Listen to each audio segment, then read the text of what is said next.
Alrighty, folks. Oh, sorry, it's okay. That's all right.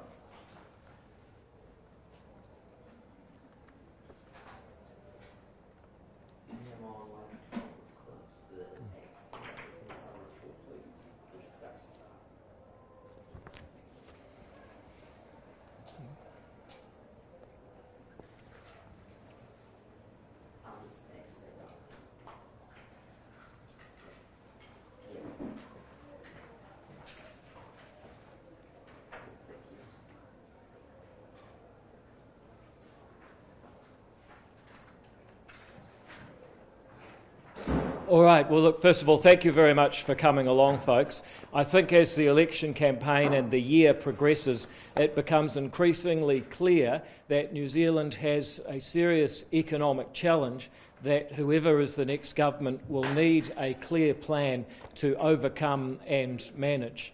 The simple fact is that after 6 years of Grant Robertson's budgets, there's no gas left in the tank. The cupboard is bare, he's spent it all, and yet people are extremely unsatisfied with the quality of services that they're receiving, the amount of inflationary costs that they confront, the amount of tax that they receive, and also the amount of debt that the government has taken on. It's difficult to imagine how they could have got worse in every dimension of fiscal management. This leaves the next government with very few dimensions in which to manoeuvre. However, ACT believes that as an opposition party we should be not only opposing those negatives but also proposing a way out and a way that is realistic and honest. We have taken the numbers from the pre-election fiscal update, taken Labor's planned spending track over the coming 4 years and adapted those numbers for a new approach that ends government waste by $25.5 billion, reduces taxes by $16 billion and increases expenditure in 5 key areas by $12.2 billion, each of those figures being over 4 years.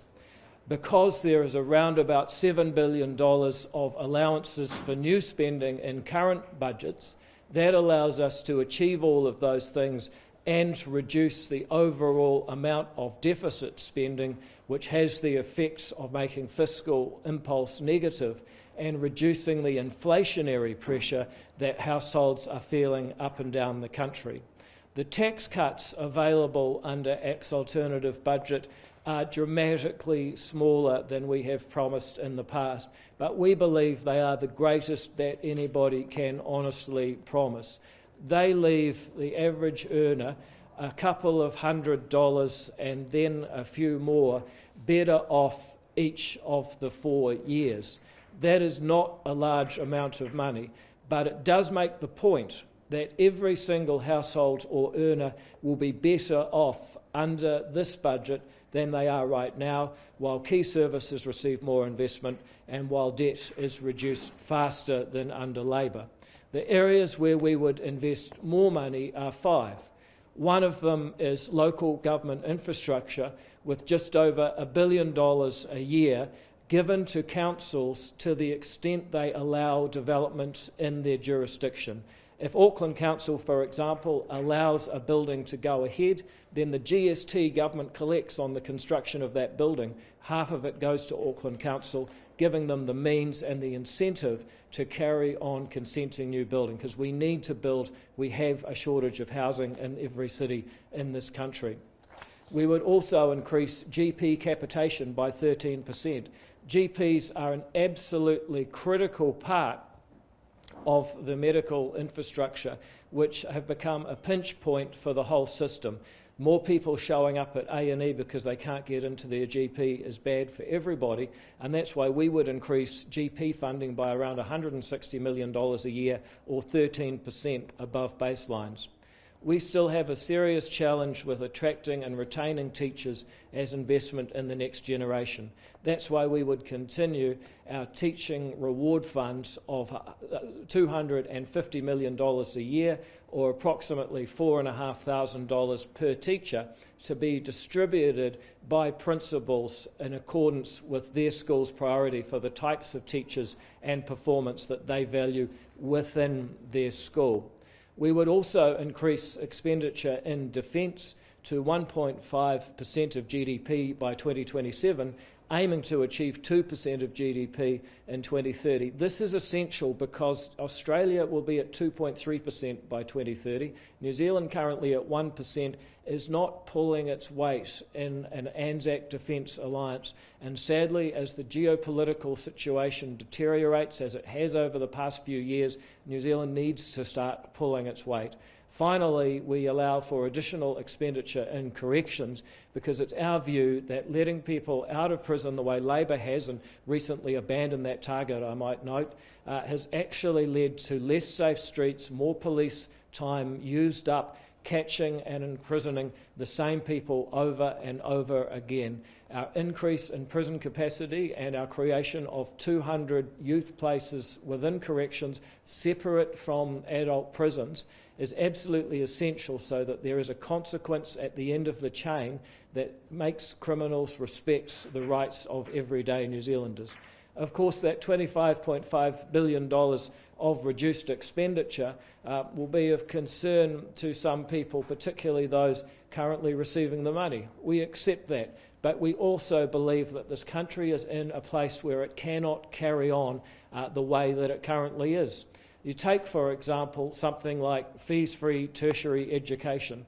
Hundreds of millions of dollars a year, around $2 billion so far over the life of the program, and yet we have not seen an increase in students continuing to tertiary education or an improvement in underprivileged or disadvantaged students continuing on to tertiary education.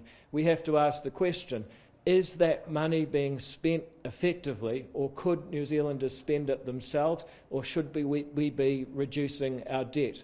Similarly, the First Home Buyers Grant has cost, again, hundreds of millions of dollars per year, but the thing that first home buyers need is for more homes to be built. We would rather be committed to funding infrastructure so more homes get built for all home buyers than trying to give a small group of people a leg up in the housing market when actually the only effect of subsidising some buyers is to increase aggregate demand and increase prices so it actually doesn't leave anybody better off.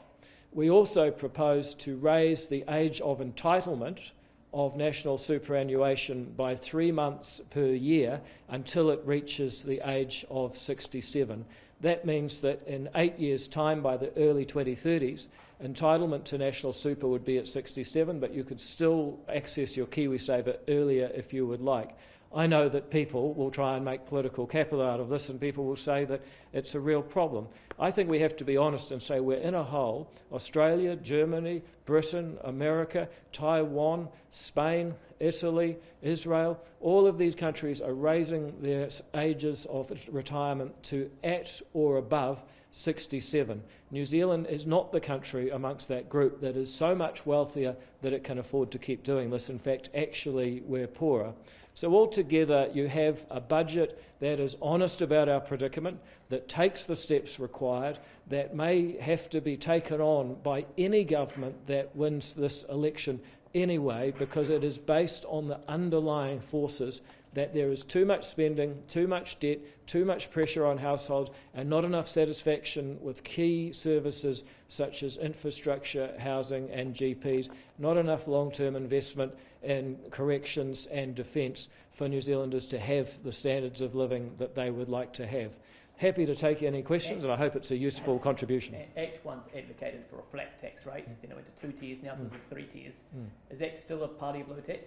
We absolutely would love the taxes to be much lower, but unfortunately, after 6 years of Grant Robertson, the amount of spending expectation that is built into government and the amount of inefficiency means that we can't get to the flat tax rate that was fiscally possible 6 years ago, or even the two-rate tax system that was just possible under the budget numbers. Every time we get a fiscal update under Grant Robertson, the circumstances are worse. So what we do propose is to have a 17.5% tax rate up to $60,000, a low and middle income tax offset for low earners so that they get additional money, a 30-cent rate from $60,000 up to $180,000, and a 33-cent rate thereafter. So every tax rate will eventually be lower, with the exception of the bottom rate, which is compensated by that low and middle income tax offset. The net result is a lower, flatter, simpler tax system,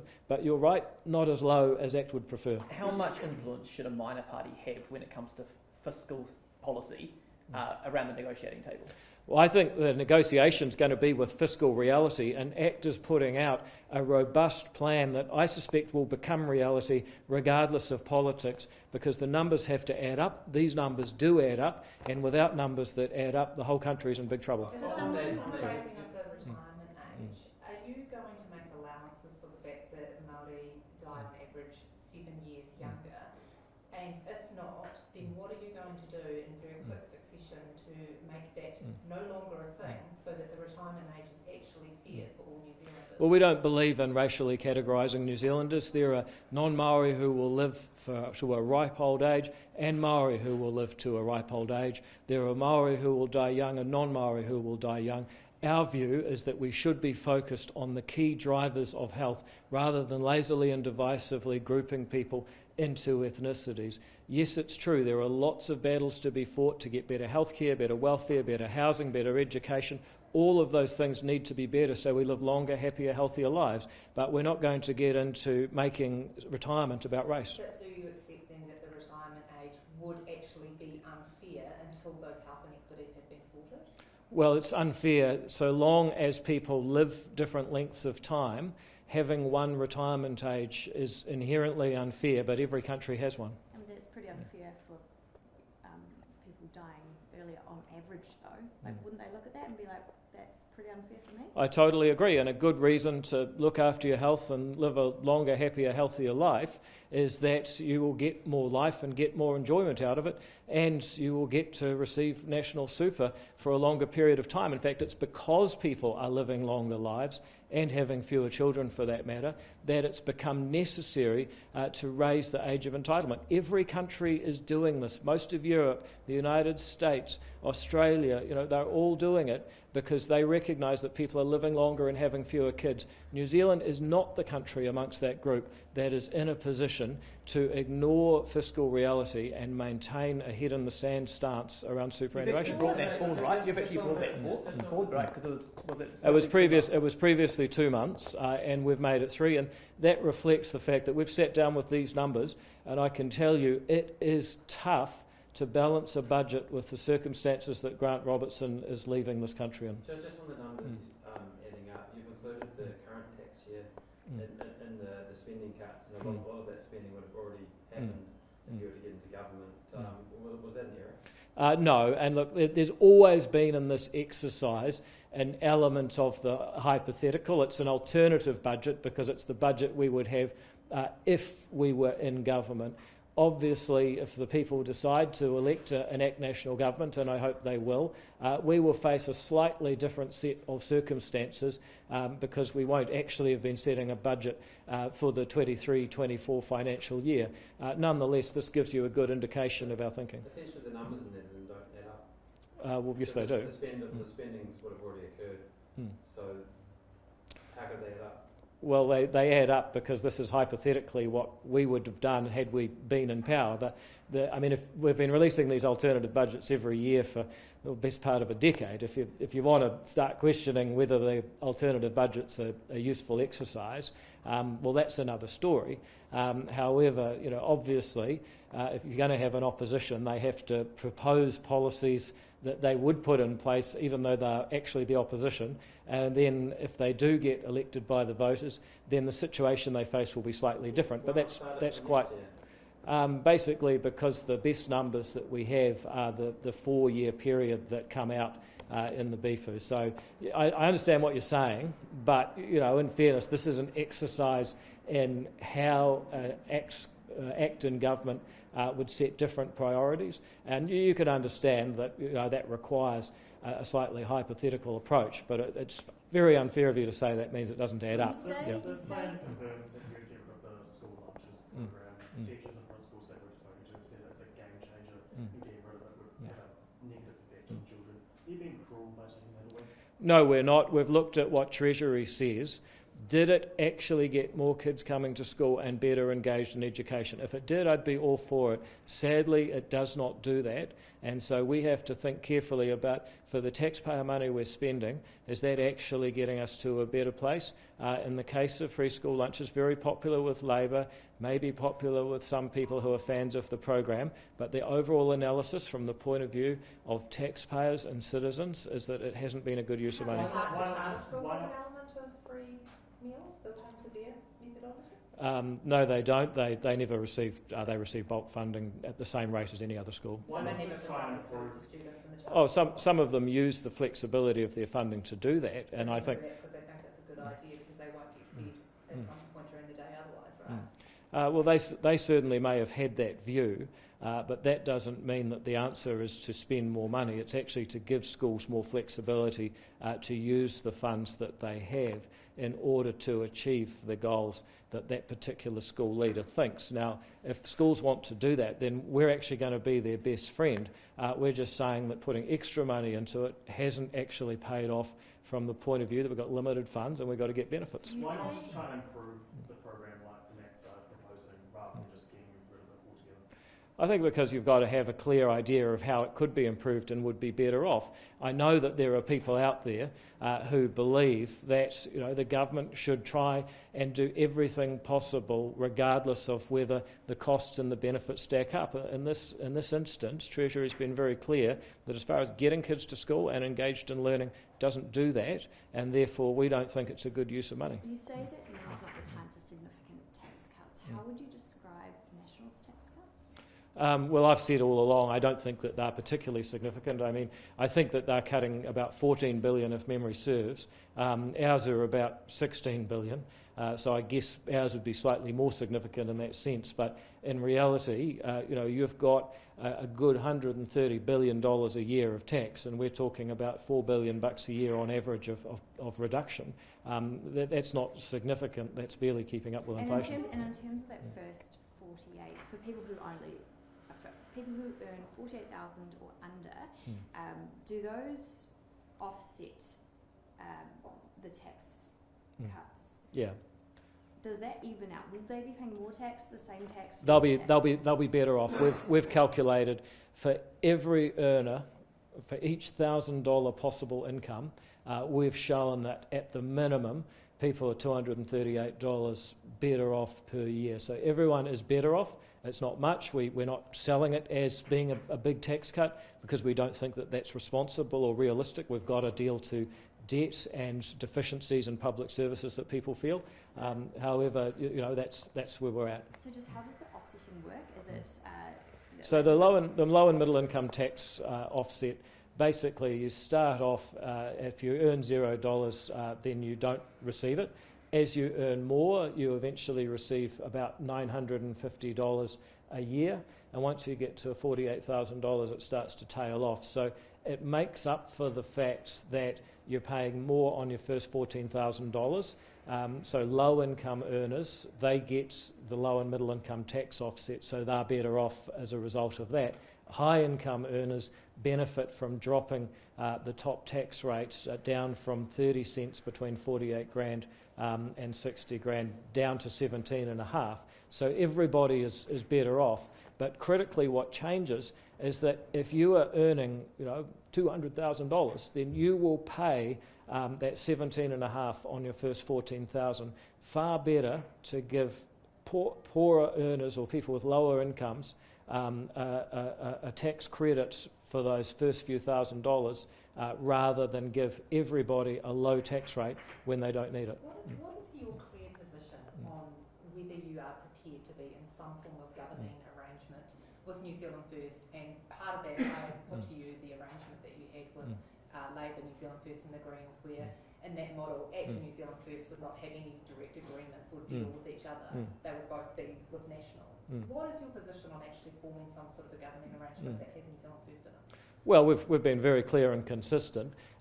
We don't want to work with New Zealand First. I don't think anybody can. Obviously, if it's the difference between having a change of government or not, then we'll find an arrangement, but it'll be as distant as possible, and what exactly that looks like remains to be seen. However, in my view, I think more and more people are going to start to figure out that they're under 5% in a lot of polls. It might be a wasted vote and it's too much to risk. Christopher Luxon's made the point that he has a good relationship with you and he's spoken with you often. Can you elaborate on those conversations, what Christopher Luxon's position has been in terms of how New Zealand First might factor in with that? Well, I'm not going to break his confidence. He can speak for himself, but I think it's... Put it to you that if push comes to shove, he'll do a deal with New Zealand First? No. I've never received that proposition. New Zealand is no longer in recession and may never have been. Are you popping open the bubbles? Look, I think the real driver of economic growth at the moment is immigration. We've got 1% economic growth and 2% population increase, 100,000 over 5 million, then unfortunately, as individuals, we're actually worse off. You see, you don't make individuals wealthier by adding more people at the same level of wealth. In fact, we're going backwards in that sense. So no, it's productivity growth that we need. ACT's in favour of immigration. We think immigration is important for the productivity and competitiveness of New Zealand firms. We think we're a nation of immigrants. We're not anti-immigration, but we also believe that you can't take immigration growing the population and confuse that with actual productivity growth, because it's not the same thing. Do you agree with Grant Robertson when he says the economy is turning the corner? I'd like to hope that that's the case, but the truth is that productivity growth is still absolutely in the tank. The quality of public services is bad. The quality of regulations is bad. So if that is happening, it can't be anything that Labor have done. If we want real fixes for the economy, it's going to take brave policy changes to make New Zealand more productive. So Labor get all the blame but no credit? Well, let's look at what they've done in terms of their policies. Those are not things you would expect to improve economic performance. On the alternative budget, you've got privatising land owned by Landcorp. It's about 300,000 hectares, obviously quite a significant chunk. What's your reasoning behind that? Look, right across the government sector, what we've found is that if you partially privatise corporations and allow private shareholders to own a part of them, if they have it listed on the NZX, one of the things that you immediately find is that the government is that the company is much more accountable if it has private shareholders along with ministers. Because if you have a minister as your only possible shareholder, you could have Willie Jackson responsible for a huge company, much better that they're reporting to the NZX. That's what raises productivity. You've mentioned there's privatising all of the land, like selling off all the land. Well, equally, I mean, I'd put it back to you. What's the justification in 2023 for the government owning farms? Now, if somebody can propose what that is, I'd be very interested to know. But owning farms is a risky business. It's best done by people who are prepared to put their own funds on the line and work hard to make it work. There's no point in someone being a shareholder in farms just because they got made the shareholding minister in cabinet. That's not the right person to have that interest. And Winston Peter, is it time that Luxon comes to them and tells the public, what his position is on working with? Oh, look, I think Chris has got his own race to run. I'm not going to tell him what sort of declarations he should make. My position's very clear. We're talking about someone here who has fallen out with and failed to cooperate with everybody he's ever tried to work with. This country requires real change and actually some competent economic management. If you throw New Zealand First in the middle of that, it will be disastrous. And that's not me talking. That's everyone that's ever tried to work with them before. It's just basic history. You're both essentially just saying that you will work with them if you need to. Well, I guess what I'm saying is I respect the voters and that a parliament will be elected and Chris Luxon will be able to try and form a government, but our strong preference is that it's ACT and National working together to put in place a plan to fix this economy. The alternative is that you're going to spend 3 years trying to manage somebody whose track record is that they've resigned, been voted out of Parliament, been censured. I mean, you name it. They've had the problems. And I don't think that New Zealand is at a point where it needs somebody who's had so many chances to fix all of the things that they currently complain about and doesn't seem to have ever quite done it. I don't see why they deserve another chance at cost to everyone else in New Zealand. Sorry, yeah, Jamie, yeah. Question. Do you think it's fair for Labour to be kind of boasting or saying how the economy is turning corner, GDP is going up, inflation is coming down, when in the past they've tried to distance themselves whenever those numbers have looked bad? I think it's really important that politicians are honest about the things they can control and can't control. We can affect the regulation and the quality of spending by government. I would judge Labor have done a poor job at that, and they should not be taking the credit for what are really minor upticks in the economy driven by inflation. Because if you start going down that track, next thing Chris Hipkins will be taking credit for the sun coming up tomorrow. What are the key things you've cut out of this budget? There's a series of things, but they come in groups. We don't believe in corporate welfare. We don't believe in governments giving money to businesses that they've taxed off other businesses. We don't believe in middle-class welfare, for example. We don't think fees free has been effective at getting better education for New Zealand. It just creates extra debt. The same people who benefit will have to pay off in the future anyway. And we don't believe that there should be what we term demographic ministries, ethnic affairs, women, Pacific peoples, TPK. These are ministries who's entirely focused on an identity of person, when what New Zealand needs is to be united around public services that serve each person to the best of their ability on their terms without fear or favour. Can I just ask you actually about that? What do you expect if they were to be abolished? The outcomes would be, for example, Office of Crown Māori Relations exists due to legislative treaty settlements. Do you have a concern that abolishing that department might open up a new wave of treaty settlements? No, I mean, look, the treaty settlement process is something that we have stood behind.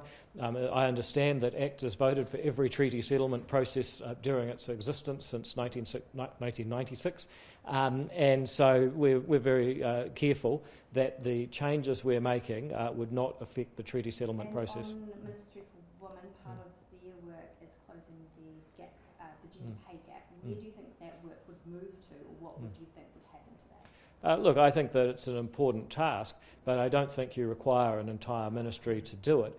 Obviously, you would hope that MB, if they were responsible for employment law, for example, or if they were responsible for appointments on government boards, that you would be making sure that you treated all people equally and equally well, and that you were aware of any historic differences that you wanted to compensate for.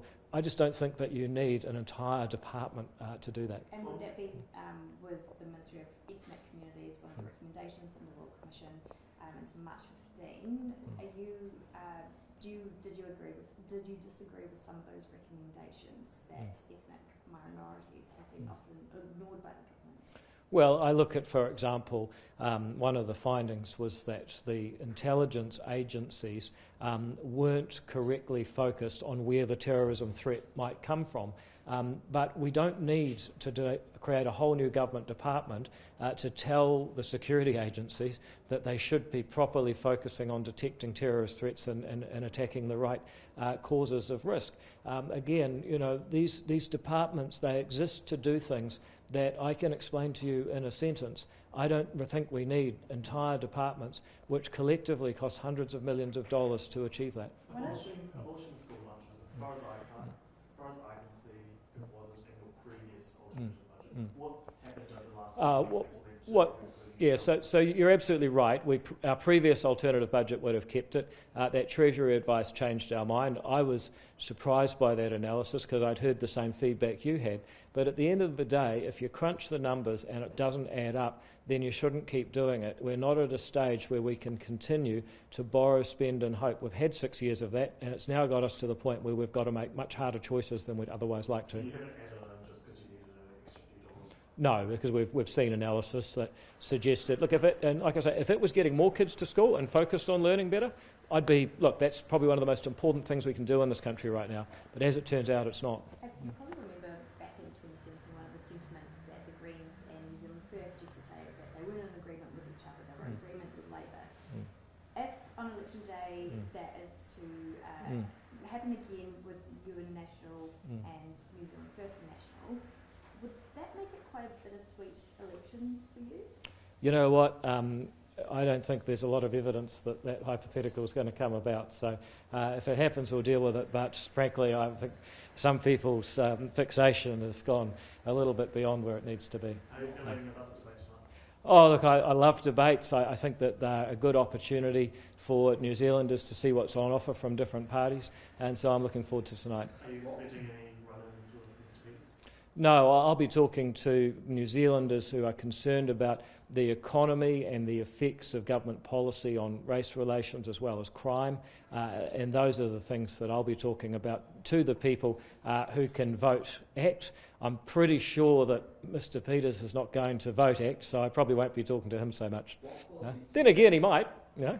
What qualities do you think make a trustworthy political leader? Look, I think it's somebody who listens to and actually hears voters' concerns. It's someone who not only hears voters' concerns but also comes up with their own credible, constructive alternatives and then does their best to promote those so people have real choice at the election. Why are you trustworthy? Well, it's ultimately for other people to judge if I or any other politician are trustworthy.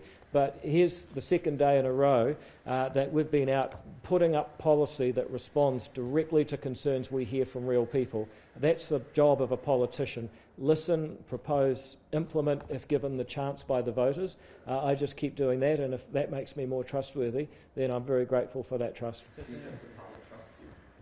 Well, I certainly hope that they do. I've worked hard in my job to be a good member of Parliament, a good local MP in Epsom, and to lead a party that is constructive and makes proposals as well as opposing policy. So I hope that we're in a good space there. Just in your alternative budget, there's a line, additional cost savings. Do you know what I'm referring to? Yeah. Can you explain what those are? There's about 5.6 billion in first year, 6.4 in the next. 6.8. Well, if you're going to run through them one by one. Yeah, well, it doesn't say specifically what they are. So Yeah. can you explain? Yeah. So the main thing, well, actually, it's simple. The main part of it is actually the operating allowances that the current government has put in place that we would continue we have to accept them. We would be using that money to fund the services, the reductions in tax and the reductions of debt that we have, and that's how you get from your starting point, which is, 25.5 billion of cost reduction, 16 billion of tax cuts and 12.2 billion of additional spending. Obviously the other two add to just over 28 and you're only saving 25.5 in cost reductions, so therefore using that additional allowance of about 6 billion over 4 years allows you to end up with a better overall operating balance than you would have otherwise had. That makes sense? Thanks. All right. Well, look, folks, I've got to actually get to an interview at 2:30, so unless there's... Oh, You've missed it. yeah, okay. I did have to get to an interview at 2:30, but it seems that that's a special kind of deficit that I have to make up as well. So thank you very much.